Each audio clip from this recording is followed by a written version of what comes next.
I'm Daniella Perkins and I grew up in Fullerton, California.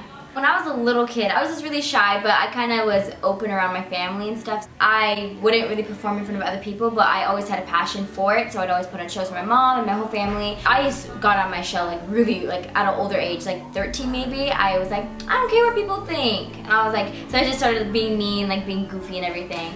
I just kind of happened gradually. I started acting and I kind of just broke out of my shell. What's the buzz this week, Danny? It's all about flying high in Hollywood, California. So a lot of people think that I started my social media career before my acting career, but I actually didn't. I started my first very Nickelodeon job, which was Legendary Dudas. We're missing out on the first field trip of 7th grade. My life is over. I started that the same day I started Musically, which is why I got popular off of with my sister. I just started posting frequently and some people started looking at it. I went through a whole online bully issue. I think that some people, it's very easy for them to just comment something instead of actually thinking that it does affect a person. When people are saying things about you that aren't true, it sucks so much, and for me, I really wanted to be no, and I was like, you know what, I'm reserving myself. I know me. Don't let what other people think affect you, because you can't control what they're going to say or think about you, and it's just going to put a burden on your life to worry constantly, oh, if I do this or if I'm myself, what are they going to say about me, because that's not really living life.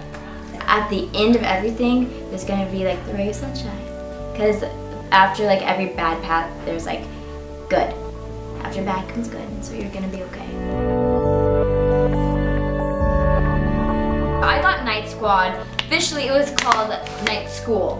So I was 15 when I first booked it, and then it went away, and I was so devastated. They didn't go for it at first, and then they recircled back to it a year later, and I was like, okay, I have to go back in. So I went in, there was a whole bunch of other people, and I was like, uh-oh.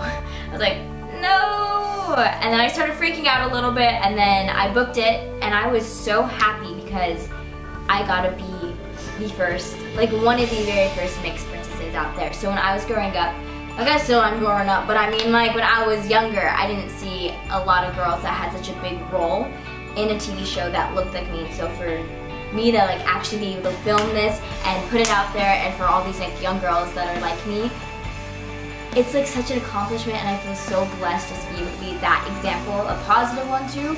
And it just shows that you can do anything, because I go through the same, a lot of hate for how I look, the color of my skin. I go through that stuff and it sucks, but you can do anything. That didn't stop me, and it's not going to stop anyone else. No matter what you look like, if you are determined and don't give up, you're going to succeed.